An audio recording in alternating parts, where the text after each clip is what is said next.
Shalom, selamat malam. Kembali lagi di segmen Teduh with SS bersama saya Devi Siloto. Pada malam hari ini saya akan membawakan renungan singkat yang saya ambil di dalam Matius 23 ayat 12. Saya bacakan terlebih dahulu.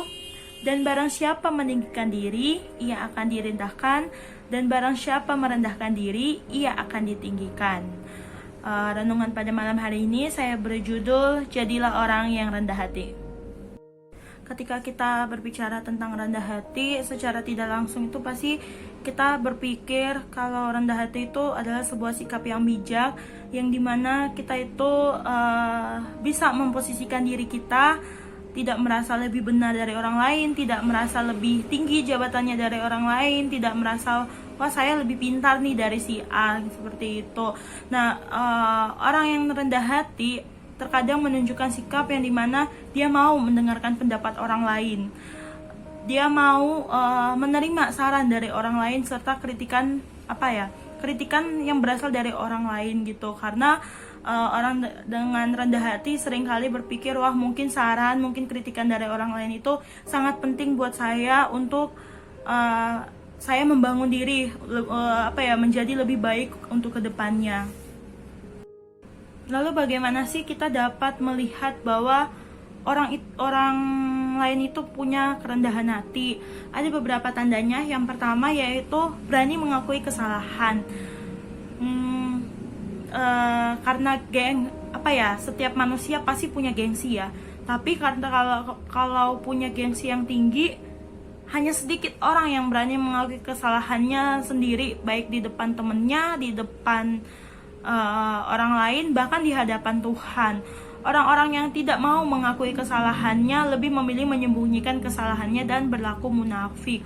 Padahal ketika kita berani mengakui kesalahan, mungkin kita akan dihujat, mungkin kita akan dicaci maki, tetapi itu pasti tidak akan berlangsung lama. Berbeda dengan kita malu untuk mengungkapkan kesalahan kita, karena seperti tadi, gengsi yang tinggi. Karena orang pasti mikir, kalau saya akui pasti saya dihujat, pasti saya dicaci maki, mending saya simpan aja deh biar saya aman, cari aman. Padahal sebenarnya kalau kita menyimpan kesalahan itu lebih parah lagi gitu, ketika orang lain mengetahui kesalahan kita itu di belakangan. Tapi ketika kita berani mengakui kesalahan kita secara langsung di depan orang lain, apa yang kita perbuat, pasti mungkin tetap kita akan dapat caci maki, kita akan dapat hujatan dari orang, tetapi itu tidak akan berlangsung lama, karena pasti orang lain akan mikir, oh iya dia ini berani untuk mengungkapkan kesalahannya, dia berani untuk mempertanggungjawabkan kesalahannya. Beda lagi dengan orang yang menutupi kesalahannya, nggak mau dianggap salah gitu, padahal sudah salah, tetapi ketika dinyatakan dia bersalah, dia malah nggak mau. Enggak kok, bukan saya yang buat, bukan saya kok, si dia yang buat, si A yang buat, padahal dia sendiri yang buat gitu. Nah, di dalam Amsal 28 ayat 13, siapa menyembunyikan pelanggarannya tidak akan beruntung, tetapi siapa mengakuinya dan meninggalkannya akan disayangi. Nah, seperti yang saya bilang tadi, mungkin kita akan dapat hujatan, kita akan dapat caci makian ketika kita berani mengakui kesalahan, tetapi orang lain akan senang, orang lain akan mau menerima kita gitu. Karena ya itu tadi, orang lain akan menganggap wah dia hebat, dia berani mempertanggungjawabkan apa yang dia buat, dia hebat, dia berani mengakui kesalahannya, dia berani mau mengubah hidupnya ke arah yang lebih baik lagi. Yang kedua, mau untuk terus belajar dan diajar. Nah, ciri lain orang yang rendah hati itu punya keinginan, dia mau terus menerus untuk belajar. Dia selalu merasa bahwa sesuatu yang dia dapat itu tidak cukup, karena dia mau untuk belajar gitu. Dia bukanlah pribadi yang merasa sempurna, bahwa dia itu pintar banget, dia sudah tahu semuanya, jadi saya nggak perlu belajar ya, sepertinya seperti itu. Tapi di sini orang yang rendah hati itu mau untuk terus menerus belajar dan diajar, karena dia tahu bahwa dia seorang manusia, dia adalah manusia yang berdosa, yang tidak sempurna, tentu banyak kekurangan yang dimilikinya. Nah, cara mengatasi kekurangan yang dimilikinya itu adalah dengan belajar terus-menerus, belajar atas sesuatu yang mungkin dapat membantu dia mencapai apa yang diinginkan. Nah, orang yang mau belajar ini, kalau menurut saya itu tercermin di dalam Matius 25 ayat 9, yang dimana ia membimbing orang-orang yang rendah hati menurut hukum, dan ia mengajarkan jalannya kepada orang-orang yang rendah hati. Nah, Tuhan itu mau membimbing kita, Tuhan mau mengajarkan kepada kita ketika kita rendah hati, karena sikap rendah hati itulah yang diinginkan oleh Tuhan. Kalau kita tidak seperti yang firman Tuhan bilang tadi di awal, siapa yang meninggikan diri ia akan direndahkan, siapa yang merendahkan diri ia akan ditinggikan. Karena sikap congkak, sikap yang angkuh bukanlah yang Tuhan mau. Yang ketiga, mau mendengarkan orang lain. Nah, menurut saya ini juga termasuk ciri atau tanda orang dengan kerendahan hati. Ketika kita memiliki keinginan untuk mau mendengarkan pendapat orang lain, berarti kita tidak mengutamakan pendapat atau opini kita atas suatu permasalahan.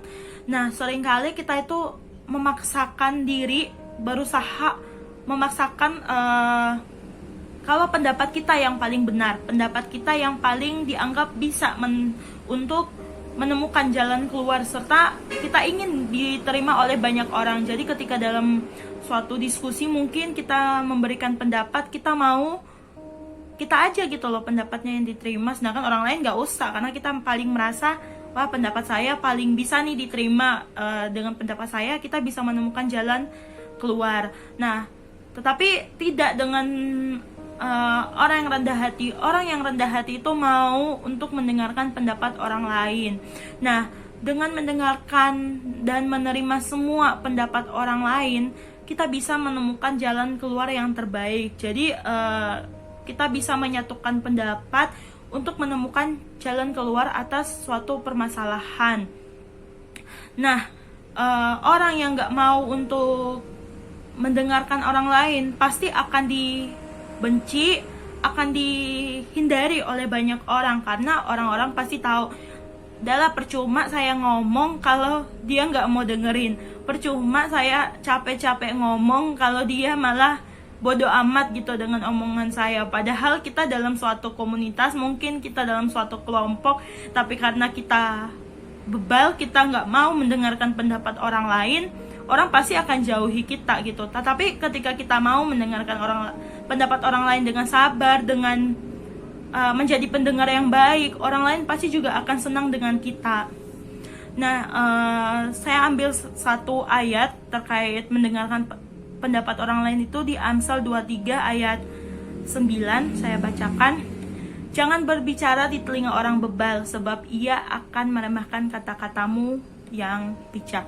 Di sini kita disindir, kita diajak untuk menjadi seseorang yang lebih mau mendengarkan orang lain. Karena ketika kita menjadi orang bebal juga, ketika kita gak menjadi orang bebal, ya pasti omongan orang lain kita anggap remeh. Udahlah, punya dia gak benar, punya saya lebih benar.